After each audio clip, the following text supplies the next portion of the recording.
The Brothers Grimm Fairy Tales. The Young Giant. Once on a time, a countryman had a son who was as big as a thumb and did not become any bigger, and during several years did not grow one hair's breadth. Once when the father was going out to plough, the little one said, "Father, I will go out with you."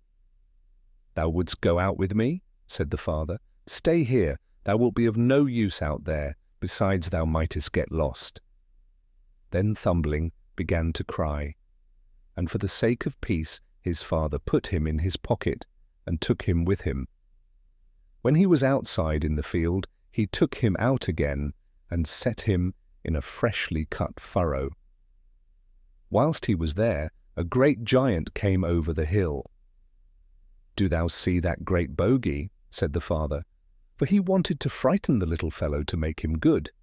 "He is coming to fetch thee." The giant, however, had scarcely taken 2 steps with his long legs before he was in the furrow. He took up little Thumbling carefully with 2 fingers, examined him, and without saying one word, went away with him. His father stood by, but could not utter a sound for terror, and he thought nothing else but that his child was lost, and that as long as he lived he should never set eyes on him again. The giant, however, carried him home, suckled him, and Thumbling grew and became tall and strong after the manner of giants. When 2 years had passed, the old giant took him into the forest, wanted to try him, and said, "Pull up a stick for thyself." Then the boy was already so strong that he tore up a young tree out of the earth by the roots, but the giant thought, "We must do better than that," took him back again, and suckled him 2 years longer. When he tried him, his strength had increased so much that he could tear an old tree out of the ground. That was still not enough for the giant. He again suckled him for 2 years, and when he then went with him into the forest and said, "Now just tear up a proper stick for me," the boy tore up the strongest oak tree from the earth, so that it split, and that was a mere trifle to him. "Now that will do," said the giant, "thou art perfect," and took him back to the field from whence he had brought him. His father was there, following the plough. The young giant went up to him and said, "Does my father see what a fine man his son has grown into?" The farmer was alarmed and said, "No, thou art not my son. I don't want thee, leave me." "Truly, I am your son. Allow me to do your work. I can plough as well as you, nay, better." "No, no, thou art not my son, and thou canst not plough. Go away."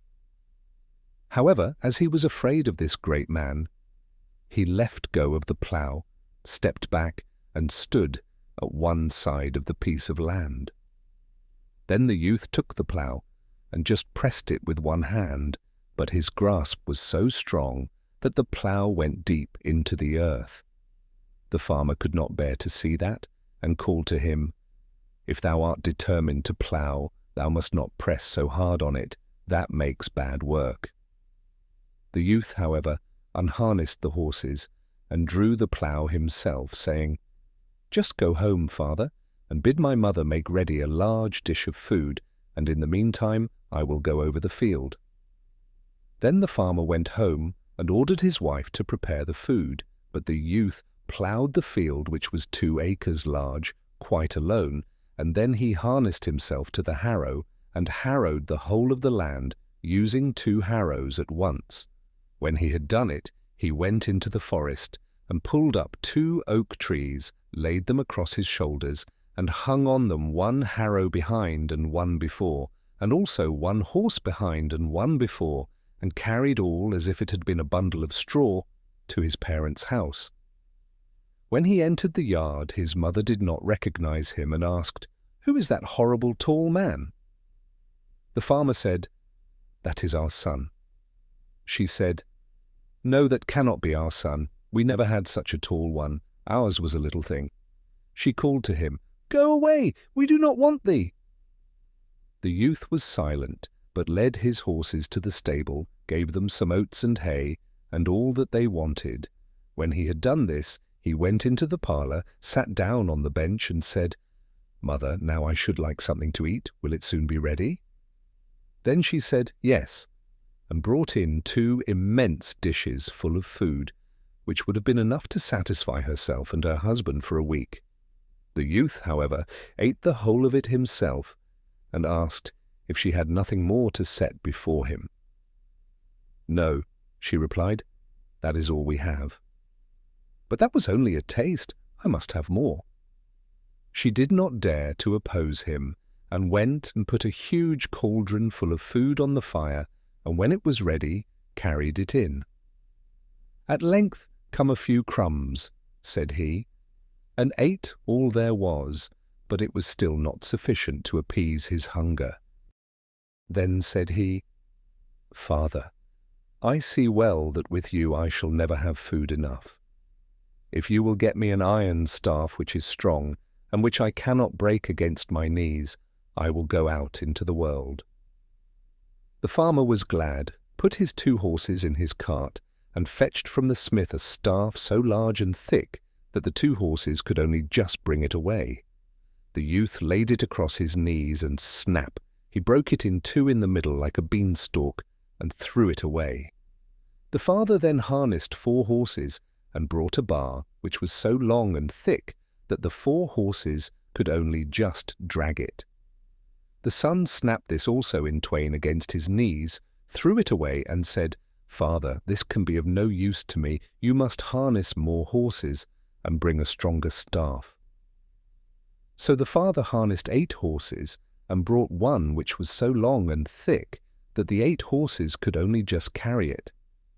When the son took it in his hand, he broke off a bit from the top of it also, and said, "Father, I see that you will not be able to procure me any such staff as I want. I will remain no longer with you." So he went away, and gave out that he was a smith's apprentice. He arrived at a village wherein lived a smith who was a greedy fellow, who never did a kindness to anyone, but wanted everything for himself. The youth went into the smithy and asked if he needed a journeyman. "Yes," said the smith, and looked at him and thought, "That is a strong fellow who will strike out well and earn his bread." So he asked, "How much wages dost thou want?" "I don't want any at all," he replied. "Only every fortnight, when the other journeymen are paid, I will give thee 2 blows, and thou must bear them." The miser was heartily satisfied, and thought he would thus save much money. Next morning, the strange journeyman was to begin to work, but when the master brought the glowing bar, and the youth struck his first blow, the iron flew asunder, and the anvil sank so deep into the earth that there was no bringing it out again. Then the miser grew angry, and said, "Oh, but I can't make any use of you. You strike far too powerfully. What will you have for the 1 blow?" Then said he, "I will only give you quite a small blow, that's all." And he raised his foot, and gave him such a kick that he flew away over 4 loads of hay. Then he sought out the thickest iron bar in the smithy for himself, took it as a stick in his hand, and went onwards. When he had walked for some time, he came to a small farm, and asked the bailiff if he did not require a head servant. "Yes," said the bailiff, "I can make use of one. You look a strong fellow who can do something. How much a year do you want as wages?" He again replied that he wanted no wages at all, but that every year he would give him 3 blows, which he must bear. Then the bailiff was satisfied, for he too was a covetous fellow. Next morning all the servants were to go into the wood, and the others were already up, but the head servant was still in bed. Then one of them called to him, "Get up, it is time. We are going into the wood, and thou must go with us." "Ah," said he, quite roughly and surlily, "you may just go then. I shall be back again before any of you." Then the others went to the bailiff, and told him that the headman was still lying in bed, and would not go into the wood with them. The bailiff said they were to awaken him again, and tell him to harness the horses. The headman, however, said as before, "Just go there. I shall be back again before any of you." And then he stayed in bed 2 hours longer. At length he arose from the feathers, but first he got himself 2 bushels of peas from the loft, made himself some broth with them, ate it at his leisure, and when that was done, went and harnessed the horses and drove into the wood. Not far from the wood was a ravine through which he had to pass, so he first drove the horses on, and then stopped them, and went behind the cart, took trees and brushwood, and made a great barricade, so that no horse could get through. When he was entering the wood, the others were just driving out of it with their loaded carts to go home. Then said he to them, "Drive on, I will still get home before you do." He did not drive far into the wood, but at once tore 2 of the very largest trees of all out of the earth, threw them on his cart, and turned round. When he came to the barricade, the others were still standing there, not able to get through. "Don't you see," said he, "that if you had stayed with me, you would have got home just as quickly and would have had another hour's sleep?" He now wanted to drive on, but his horses could not work their way through, so he unharnessed them, laid them on the top of the cart, took the shafts in his own hands, and pulled it all through. And he did this just as easily as if it had been laden with feathers. When he was over, he said to the others, "There, you see, I have got over quicker than you," and drove on, and the others had to stay where they were. In the yard, however, he took a tree in his hand, showed it to the bailiff, and said, "Isn't that a fine bundle of wood?" Then said the bailiff to his wife, "The servant is a good one. If he does sleep long, he is still home before the others." So he served the bailiff for a year, and when that was over, and the other servants were getting their wages, he said it was time for him to take his too. The bailiff, however, was afraid of the blows which he was to receive, and earnestly entreated him to excuse him from having them, for rather than that, he himself would be head servant, and the youth should be bailiff. "No," said he, "I will not be a bailiff. I am head servant, and will remain so, but I will administer that which we agreed on." The bailiff was willing to give him whatsoever he demanded, but it was of no use. The head servant said no to everything. Then the bailiff did not know what to do, and begged for a fortnight's delay, for he wanted to find some way of escape. The head servant consented to this delay. The bailiff summoned all his clerks together, and they were to think the matter over, and give him advice. The clerks pondered for a long time, but at last they said that no one was sure of his life with the head servant, for he could kill a man as easily as a midge, and that the bailiff ought to make him get into the well and clean it, and when he was down below, they would roll up one of the millstones which was lying there, and throw it on his head, and then he would never return to daylight. The advice pleased the bailiff, and the head servant was quite willing to go down the well. When he was standing down below at the bottom, they rolled down the largest millstone, and thought they had broken his skull. But he cried, "Chase away those hens from the well. They are scratching in the sand up there, and throwing the grains into my eyes, so that I can't see." So the bailiff cried, "Shh, shh," and pretended to frighten the hens away. When the head servant had finished his work, he climbed up and said, "Just look what a beautiful necktie I have on." And behold, it was the millstone which he was wearing round his neck. The head servant now wanted to take his reward, but the bailiff again begged for a fortnight's delay. The clerks met together and advised him to send the head servant to the haunted mill to grind corn by night, for from thence as yet no man had ever returned in the morning alive. The proposal pleased the bailiff. He called the head servant that very evening, and ordered him to take 8 bushels of corn to the mill, and grind it that night, for it was wanted. So the head servant went to the loft, and put 2 bushels in his right pocket, and 2 in his left, and took 4 in a wallet, half on his back, and half on his breast, and thus laden went to the haunted mill. The miller told him that he could grind there very well by day, but not by night, for the mill was haunted, and that up to the present time whosoever had gone into it at night had been found in the morning lying dead inside. He said, "I will manage it. Just you go away to bed." Then he went into the mill and poured out the corn. About 11 o'clock he went into the miller's room and sat down on the bench. When he had sat there a while, a door suddenly opened, and a large table came in, and on the table wine and roasted meats placed themselves, and much good food besides, but everything came of itself, for no one was there to carry it.